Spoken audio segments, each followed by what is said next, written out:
Whisky pas tout à fait content parce qu'on s'en va. On n'a pas le choix, il faut sortir pour faire une petite épicerie. On fait en même temps celle de mon père. Fait que on va vous emmener juste pour voir qu'est-ce que ça a l'air sur la route en ce moment. On est au jour 17, je crois, de confinement.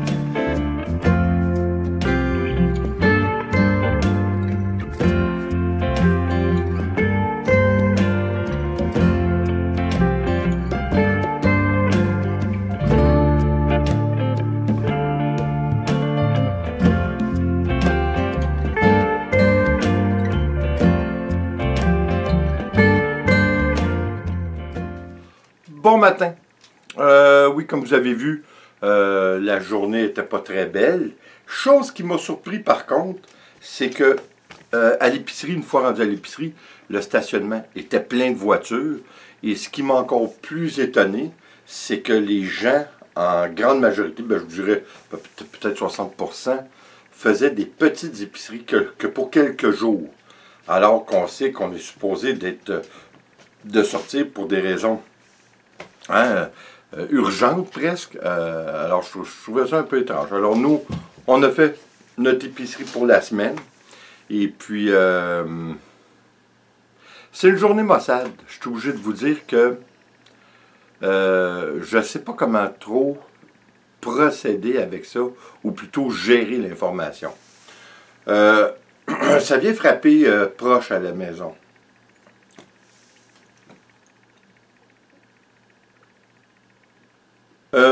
Un ami, un voisin depuis plus de 30 ans qui reste en avant de chez moi. On se connaît écoutez, comme je vous dis, depuis avant son mariage, lorsqu'on était jeune. C'est dur à gérer. Imaginez-vous qu'on a appris, son épouse nous a appelé hier pour nous dire qu'il était rentré d'urgence à l'hôpital hier matin, à 6 heures du matin. Il avait de la difficulté à respirer, puis il disait à sa femme, j'ai l'impression de me noyer. Il faut mettre les choses en perspective. Il a été diagnostiqué il y a 1 semaine et demie, en fait presque 2 semaines maintenant, comme ayant de l'emphysème et de l'asthme. Il a passé des tests pour les poumons, pas plus tard qu'il y a, je crois, 1 mois ou 2. Et puis, il y a 2 semaines, il a été pour ses résultats. Puis c'est là qu'ils lui ont annoncé qu'il faisait de l'emphysème et de l'asthme. Pour ce faire, il y a eu 3 pompes. Et puis, puis ça fait des années, par contre, qu'il est vraiment faible. Il y avait beaucoup de difficultés à travailler. Il faisait juste passer le souffleur à neige. Et puis, c'était pénible. Il était obligé de rentrer dans la maison seulement qu'après pas plus que 20 minutes, il rentrait puis il se reposait. Puis l'ironie dans tout ça, c'est que hier, c'était sa fête. C'est-à-dire, là je vous dis hier, mais c'est avant-hier, le 1er avril, hein, poisson d'avril, que c'était pas vraiment une bonne plaisanterie. C'est sa fête, et en plus, c'est cette journée-là qu'il rentre à l'hôpital. Alors, on attend des nouvelles, parce que les résultats du test de la COVID-19 prennent 48 heures. Alors, on va en savoir plus long bientôt. Mais ça frappe, hein? Là, c'est plus juste une nouvelle. C'est à proximité, c'est quelqu'un qu'on connaît. Soit dit en passant, on n'a pas eu de contact avec lui physique depuis plusieurs mois. Il n'y a pas plus tard que 3 jours, il m'appelait parce que, comme vous savez peut-être, je fais un barbecue annuel et puis j'invite tous mes amis, puis on est toujours une quarantaine à se rassembler ici pour faire mon barbecue avec mon fameux porc effiloché. Et il me disait qu'il craignait qu'on soit obligé d'annuler le barbecue parce que ça lui tient vraiment à cœur. On a beaucoup de plaisir, puis on mange, puis on prend un petit verre. Et puis, ça l'inquiétait qu'on soit obligé de remettre ou même d'annuler le tout parce qu'on fait ça le 8 août cette année. Et puis, on se posait la question de savoir si on va être encore en confinement. Alors, c'est quelqu'un qui a toujours fait attention. Vous savez, on rigolait. Le pire, c'est qu'on on rigolait toujours parce que moi, j'ai toujours été un mangeur de fast-food, hein, à l'américaine, et puis lui, absolument pas. Alors, on faisait des plaisanteries là-dessus, mais c'est l'ironie du sort, hein. C'est qu'il y a eu des difficultés, il ne fumait pas. Alors, c'est vraiment troublant, on ne sait pas quoi penser, on souhaite pour le mieux, j'ai pas besoin de vous dire que son épouse est désemparée, complètement. C'est une situation qui n'est pas facile pour personne. Puis je suis obligé de vous dire que ça me fait quelque chose. J'ai beaucoup d'amis ici. Hein, mes voisins, c'est des gens superbes que j'adore. C'est comme, j'y tiens à cœur. Mais Richard, mon ami d'en face et mon voisin, qui est tombé malade, c'est le seul qui a mon âge. Hein? Fait qu'on a plus... Vous savez, des fois, quand on parle, hein, on parle des années 70, on parle des années 60. Alors, on a un registre qui est au même niveau, mais c'est dur, c'est dur à gérer. Dire qu'il y a beaucoup de choses qui m'inquiètent. Je parlais de ça vraiment avec quelqu'un dernièrement.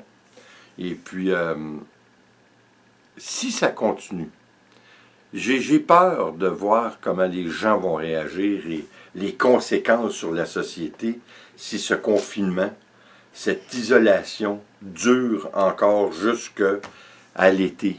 Et c'est fort possible. Il faut se faire l'avocat du diable. Hein. Moi, je me suis toujours fait l'avocat du diable dans la vie parce que j'aime autant être préparé au pire et accueillir les bras ouverts le mieux.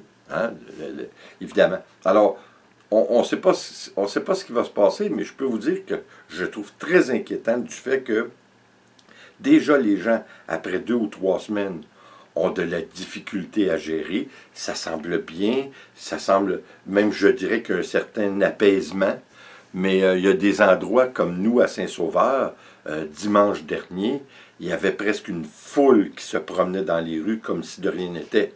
La police a été obligée de s'en mêler. Ils ont maintenant fermé la rue principale. Et puis les gens qui se présentent pour aller sur la rue, il faut qu'ils aient une bonne raison pour le faire. Alors, ce qui m'inquiète un peu, comme vous savez, je reste en campagne, et puis on voit beaucoup de gens se promener dans la rue. C'est bien. Mais qu'est-ce qui va se passer si on arrive au mois de juin, au mois de juillet, et on est encore en confinement? Les gens vont se promener, ça va être des foules, là. Il n'y a pas grand monde qui vont vouloir rester à l'intérieur de leurs apparts, de leur maison, s'il fait des 30 et des 40 degrés, ce qui est fort possible. Hein? On vit ça de plus en plus au cours des dernières années. Alors, j'ai beaucoup d'appréhension sur comment les gens vont réagir. J'ai l'impression, puis vous savez, je ne fais pas de tarot dernièrement, puis je vais vous dire pourquoi. Je sais qu'on n'a pas de nouvelles. Je ne veux pas être oiseau de mauvais augure, mais à court terme ainsi qu'à plus ou moins long terme, je ne vois pas rien de très rose. Alors, je ne suis pas intéressé de me le faire dire encore une fois ou de me le faire confirmer de par les cartes, ou même que les cartes me disent quelque chose de positif alors qu'il n'arriverait probablement rien de positif. Parce que, comme je vous dis, le problème là-dedans, c'est confiner les gens en été, quand il fait des 30 et des 40 degrés. Plusieurs personnes n'ont pas l'air climatisé. Les CHSLD, la plupart des CHSLD au Québec, là où les personnes âgées vont, c'est maintenu par le gouvernement provincial et il n'y a aucun air climatisé pour ces personnes âgées. Alors, je me demande tout ce que ça implique. Hein? Les vols, les meurtres, la violence conjugale, les divorces, les séparations, et ah, ça l'implique tellement de possibilités que, écoutez, vous ne pouvez pas confiner des êtres humains à long terme sans qu'il y ait des conséquences et des conséquences négatives. Ça, c'est sûr, hein? On s'en attend, on n'a pas besoin d'être des grands prophètes pour savoir que il va y avoir quelque chose. Puis même, je suis obligé de vous dire que vous avez vu, en Italie, il y a même certains endroits qui ont soudé les portes pour empêcher les gens de sortir. C'est pas à peu près. J'ai peur que on n'en est pas au point que certains d'entre vous en Europe, principalement en France, vous en êtes. On a encore le droit de se promener. Il y a des gens qui font du jogging ici, mais ça commence à se corser, ça commence à être plus tendu. Alors, c'est ma grande appréhension, c'est de savoir où on s'en va avec tout ça, parce que si le confinement perdure et au-delà de 3 ou 4 mois, c'est l'anarchie. C'est carrément l'anarchie. J'ai peur qu'il y ait des soulèvements sociaux. J'ai peur qu'il y ait de moins en moins de gens qui écoutent les consignes. Mais si... Whisky! Mais s'il faut que les gens écoutent moins les consignes, on peut en venir à une certaine forme de loi martiale. C'est déjà arrivé ici au Québec en 1970, alors qu'il y a eu la crise qu'on a appelée du FLQ, qui est un mouvement séparatiste du Québec. Le gouvernement canadien avait déclaré ou décrété la loi martiale au Québec. On a déjà vu ça. Je l'ai vu jeune. Alors, j'ai peur qu'on en vienne là. Parce que, comme je vous dis, là, les gens, présentement, ils ont le droit de circuler. Mais si vous enlevez le droit, comme en France, de circuler pour un tout ou pour rien, comment vous faites pour le contrôler dans les campagnes? Les gens vont se ramasser dans les campagnes. Je vois pas ça d'un bon oeil. Puis je vous dirais qu'on est tous un peu pris à court avec ce qui se passe. Moi aussi, par rapport à toute la situation, j'ai laissé pas mal tomber ma diète. On mange des grigotines, on mange des chips, on mange des biscuits de chocolat. Puis je vous dirais que je m'en fous. On est dans une période qui est incertaine. Alors on doit le faire. C'est toujours mieux que de fumer une cigarette, mais oui, je sais que c'est pas parfait. Mais là, écoutez, c'est bien beau de travailler sur Internet, tout ça, mais à un moment donné, il y en a marre. Bon, whisky qui passe. Écoutez, c'est des temps qui sont pénibles pour tous. Je me considère chanceux parce que, oui, encore une fois, je reste en campagne.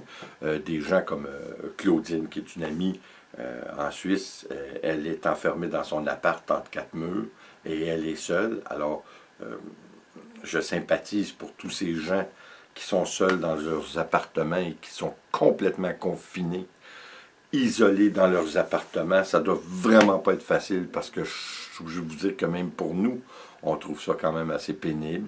Il y a de l'argent d'urgence qui s'en vient du gouvernement qui vont nous donner 2000 par mois aux gens qui ne peuvent pas travailler par rapport au virus. Ce qui m'inquiète le plus, c'est le désordre social que tout ça peut créer. Écoutez, comme on disait, les températures chaudes, là, les gens vont-ils être capables de rester tranquilles dans leur logement sans pouvoir aller prendre une marche à l'extérieur, faire leur jogging? La semaine prochaine, je crois la semaine prochaine, demain, on va peut-être parler de justement des émissions, puis des nomades et ainsi de suite qu'on peut suivre sur YouTube. Je crois que ça fait changement. On se doit de changer nos idées, là, parce que c'est vraiment dur, c'est vraiment laborieux de gérer tout ça. La gestion de l'inconnu, hein, l'appréhension de ne pas savoir, hein, on ne sait pas où on s'en va, puis on ne sait pas si ça va se régler. Écoutez, savez-vous ce que je crois? Je crois que le capitalisme, comme on l'a connu, est en train de s'écraser, est en train de s'écrouler. Je crois que il devra y avoir une nouvelle façon de gérer notre démocratie, de gérer le capitalisme, ou du moins de le changer. Je ne crois pas que ça fonctionne. Je crois que c'est un système qui est rendu corrompu depuis très longtemps, mais je crois qu'il ne peut plus subvenir à la société, ce système. Il est rendu trop gros et trop malade. Je crois qu'il y a certaines choses qui devront changer. Comme on disait déjà, d'un point de vue humain, les salutations vont sûrement changer. Pour nous, c'est un petit peu moins compliqué parce que nous, c'est les poignées de main.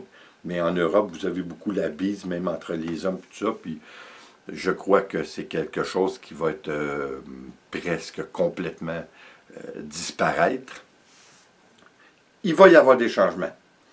Malheureusement, je crois qu'il va y avoir une récession mondiale qui va durer plusieurs années. Parce qu'écoutez, les milliards et les milliards de dollars que nos gouvernements sortent, c'est nous le gouvernement. On va payer pour ça. Là. Puis toutes les petites compagnies, les PME, les travailleurs autonomes comme moi, vous savez, si on est interdit je ne sais même pas moi non plus si je vais garder ma compagnie. Dans le sens, est-ce que je vais être un élément essentiel pour tondre la pelouse? J'en doute. Peut-être, parce qu'on sait que si la pelouse pousse d'une façon drastique, ça peut comporter, amener des moustiques de plus, et ainsi de suite. On ne sait pas où on s'en va. C'est ça qui arrive. Mais une chose qui est certaine, il va falloir que le système change. Il va falloir que l'être humain devienne plus près les uns des autres. Il va falloir qu'on soit plus humain, en fin de compte. Hein? Il va falloir qu'on soit plus conscient de ce qu'on fait à la nature. C'est la nature là, qui nous travaille. Là. Hein? Si on ne veut pas la changer, la nature, si on ne veut pas changer la condition de la nature va nous changer. Puis j'ai l'impression que c'est ce qui se passe en ce moment. C'est une action-réaction. Hein? Ben là, c'est ça. On passe à l'action depuis des centaines et des centaines d'années. Maintenant, il y a une réaction. Et la réaction, malheureusement, on la vit. Est-ce que ça va changer? Je crois qu'il va y avoir beaucoup de points positifs, mais comme je vous dis, avant de voir le soleil, il va y avoir beaucoup de nuages. Et puis, il va falloir qu'on fasse avec, il va falloir qu'on s'adapte. Écoutez, moi, je vais m'adapter. J'ai vécu à date les 3, je vous dirais plus qu'un mois. C'est grave, j'ai eu un genre de mal de dos qui a perduré pendant 3 semaines. Même pendant 2 ou 3 jours, Nicole a dû m'aider à m'habiller. Là, depuis une semaine, j'ai une bursite dans le genou. Et tralala. Mais écoutez, on peut pas... J'ai un ami qui est à l'hôpital entre la vie et la mort. Écoutez, il est intubé. Il est sur respirateur. Et il est dans le coma. C'est incroyable, hein? C'est vraiment, là, on voit que la vie ne tient pas à grand-chose. J'espère qu'il va s'en sortir, 60 ans. Et puis, je vous avais parlé que j'avais une voisine qui était décédée à 60 ans. Justement, elle aussi, elle avait beaucoup de problèmes médicaux, mais principalement de l'emphysème. Puis elle est décédée il y a quelques mois. Alors, imaginez-vous, ils sont carrément voisins. Lui, la journée de ses 60 ans, à la même âge qu'elle est décédée, il rentre à l'hôpital. Alors, c'est vraiment tragique. Puis, vous savez, on était tellement proches. Richard, on se connaît depuis plus de 30 ans. On s'est connus, en fait, avant que moi et Nicole aient les enfants. Et puis, on faisait on rigolait tout le temps. Richard disait depuis qu'on avait whisky que c'était son filleul. Il adorait whisky. J'aime pas parler au participe passé parce que j'espère qu'il est assez fort de sa santé pour passer au travers. Je le souhaite vraiment. Écoutez, on souhaite pour le mieux, hein, mais regardez, il faut être réaliste. Il faut se préparer à du long terme. Si le long terme n'arrive pas, je vous dirai tant mieux. Mais préparons-nous pareil, parce qu'il vaut mieux être préparé que de se faire prendre les culottes à terre. Hein? On doit se préparer. Alors, on se prépare, on doit changer nos habitudes, on se doit d'être plus humain, plus avertis les uns envers les autres, plus réveillés, de ne pas seulement laisser nos carrières contrôler notre vie, mais de reprendre le contrôle et de contrôler nos carrières. Je crois que ça serait assez important de faire passer les familles, justement, avant les carrières. Écoutez, histoire à suivre. On est tous dans le même bateau. Alors, on s'en va dans la même direction et souhaitons que ça soit vers le soleil. Écoutez, je vous remercie d'être là. Je vous remercie de m'écouter comme toujours. On espère que ça se replace et puis on va voir la suite des événements. Là-dessus, je vous dis encore une fois merci et comme toujours, s'il vous plaît, abonnez-vous, laissez un commentaire et partagez. C'est toujours apprécié. En mon nom, Nicole et Whisky, faites vraiment attention à vous. Ciao.